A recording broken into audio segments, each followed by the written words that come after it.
For 47 years, I kept two promises. Both of them were made to men I respected more than anyone else in Formula One. Both of them I fulfilled, and both of them ended without a happy ending.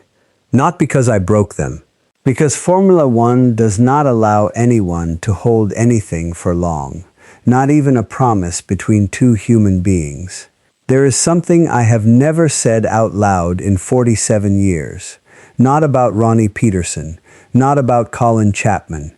People have asked me about those two men 1,000 times. What no one has ever asked me is what it feels like to keep a promise when the man you made it with is no longer there to receive it. Today, I will speak about those two promises, and about everything Formula One took away from me while I was keeping them. I met Colin Chapman for the first time at Indianapolis in 1965. I was 25 years old. I finished third that day. The race was won by Jim Clark, driving a Lotus for Colin. When I stood in front of Chapman in the paddock after the race, I told him what I wanted, more than anything in racing. I wanted to drive Formula One for him. He looked at me. Then he said something I would carry with me for the next 10 years. When you are ready, call me. That was the first promise. Chapman did not promise me anything. He asked me if I dared to promise him something, and for 10 years, I lived under the weight of that question. 3 years later, in 1968, I made my Formula One debut at Watkins Glen. Chapman gave me a Lotus 49. I put it on pole in my very first race, but I was not ready to commit fully. My American career was too valuable, so I kept racing Indy. I kept winning at USAC. I went to Europe for sports car races. Then in early 1976, at breakfast in the Queensway Hilton, after the Long Beach Grand Prix, I saw Chapman a few tables away. He was alone. His team was struggling. My team was pulling out of Formula One. I walked over and sat down with him, and I told him this: "Colin, if you will have me on your team, we will make it better." That was my promise back to him.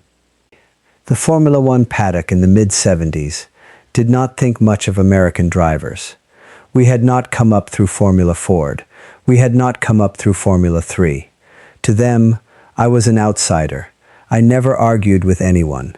I let my speed do the talking for me on the track. But there was something Chapman knew that the paddock did not know. I was born in Montana. My father fled Italy in 1948. We came to Nazareth, Pennsylvania when I was 15 years old. But I never lost my Italian. And Chapman did not hire me because I was American. He hired me because I was an Italian who had learned to race in America. At Monza in 1976, I walked down the pit lane and spoke to the Ferrari mechanics in their own language. Chapman stood next to me, smiling. He knew he had just hired a driver who could build a bridge between two worlds. Not a cultural bridge, a technical bridge. The people who worked with Chapman have confirmed this over the years. He did not see me as just a driver. He saw me as a channel between the design room and the track. That was not common for a top team in those years. By the end of 1976, I understood something. Chapman did not just buy my speed.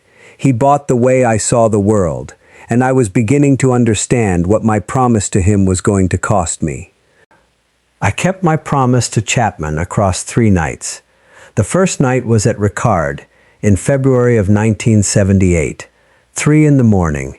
Chapman stood next to the drawing table with the face of a man who had not slept in 3 nights.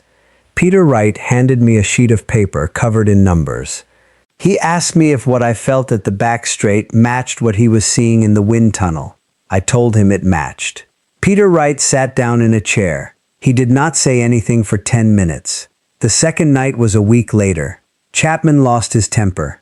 A supplier had sent the wrong specification for the skirt. Chapman hit the table. He was not shouting at anyone. He was shouting at the car itself, standing in the middle of the garage. Peter Wright walked outside. I stayed. I knew what Chapman needed in that moment. He did not need a driver to tell him he was right. He needed someone to sit in silence with him for 15 minutes. That is what I did. The third night was at the end of the fourth week. Peter Wright wanted to give up. The wind tunnel at Imperial College was giving results that did not match the track data. He told Chapman that maybe ground effect did not work the way he thought. Chapman was silent. I stepped between them. I told Peter Wright that I could feel it on lap 3. I could feel it on lap 10. I could feel it in every fast corner. Could he trust me on that? Peter Wright looked at me for a long time. Then he nodded. Lotus 79 was not built from a drawing. It was built from 3 nights, when 3 men trusted each other enough to keep going. When I first drove that car, I knew this one was going to be very difficult to beat. The second promise was not made with words. It was made when Chapman signed Ronnie Peterson to Lotus for 1978 as my number 2 driver. Ronnie was, in the eyes of many people in the paddock, the fastest man in Formula One. His seat-of-the-pants driving style was legendary. Yet he had signed a contract that said, in effect, Mario Andretti is the team leader. Mario Andretti wins the championship this year. Ronnie accepted that role. He never complained. That was the promise. Not one I made to Ronnie, one I made about him.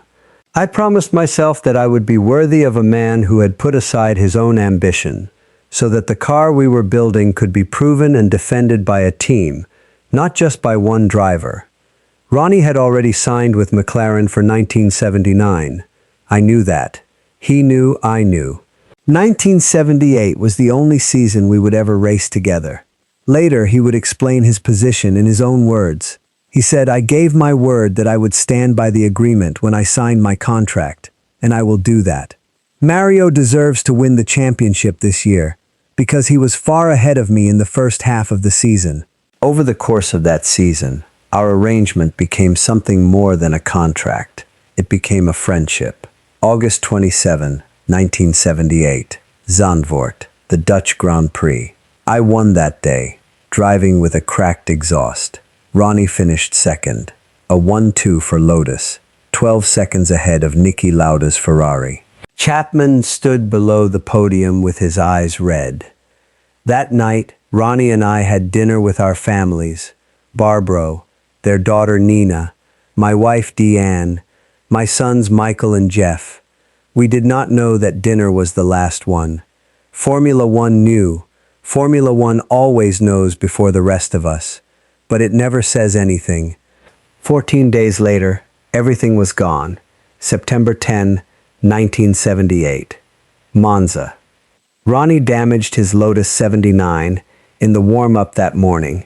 He moved into the spare car, the older 78. On the grid, one driver went early. Ronnie was sitting behind him with nowhere to go.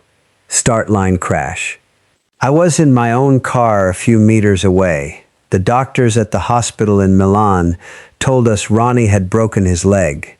They said it was not life-threatening. I went to sleep that night believing he was going to be all right. I got the call at 5 in the morning. Fat embolism during surgery. Ronnie did not make it. A few hours later, I was informed that I was officially the Formula One world champion for 1978. The first promise to Chapman had been kept. I had brought him the championship I promised him 7 years earlier at Watkins Glen, and the second promise to Ronnie had also been kept in a technical sense. We finished the season 1 and 2. I won the title. Ronnie was second in the final standings. Lotus had done what no team had done before. 2 drivers standing equal, but only one of them was alive to stand. And this is something I have never said out loud in 47 years. I held the trophy in the Lotus garage, alone. Chapman was standing in the corner with his back to me. I did not know what to say to him. He did not know what to say to me. But there was one sentence I kept saying in my head. That night, and every night for 47 years after. If I had not promised Ronnie we would win together, maybe he would have gone to McLaren earlier. Maybe he would still be alive. It was the darkest day of my career. I could not celebrate. I did not say that sentence to anyone, not to Chapman, not to Deanne, not to the doctors, not to Barbro. That is the silence I have kept about myself. After Monza, I raced Formula One for 4 more years. Alfa Romeo, Ferrari, Williams. No team ever saw me the way Chapman had seen me. No one called me at 2 in the morning to ask about tire pressure. No one invited me into the drawing room. I was still a good driver, but I was no one's partner anymore, and I understood something I have never said out loud. It was not that Ferrari was not good enough. It was not that Williams was not good enough. It was that I did not want another Lotus. Every time a team principal spoke to me, I heard Chapman's voice, and I knew, if I let anyone replace Chapman, I was betraying the promise I made him in '75. Then, December 16, 1982, Chapman died of a heart attack, 54 years old. I was racing at Indy by then, but when the news came, I understood something. Formula One does not forgive anyone. Ground effect in '78 was a secret. Ground effect in '79 was common knowledge. Chapman built an absolute car for 1 season. Formula One erased it the next season. Then Formula One erased Chapman too. Colin was a genius. I owe him everything in Formula One. This is what Formula One taught me. No promise lasts longer than the time it takes to speak it. Not even a promise between 2 men in the paddock at Watkins Glen in 1968. For 47 years, I kept 2 promises. One to Chapman, one about Ronnie. I fulfilled them both. And by then, neither man was alive to see it. This is the tragedy of working in Formula One for too long. You keep your word, but time takes away the people you gave your word to, and the people you gave your word about. In 2024, at 86 years old, I signed with General Motors. Cadillac Formula One, 2026. Many people think this is Michael's story. It is not. This is a 3rd promise. This time I am making it to myself. Not to bring anyone a championship. Not to prove I can still build a fast car. To finish something I have never been able to finish. To help put a Formula One car on the grid, one more time, without losing anyone in the process of building it. Chapman will not know if I keep this promise. Ronnie will not know. But maybe that is what keeping a promise really means. You do not keep it because someone is still listening. You keep it because you are still yourself.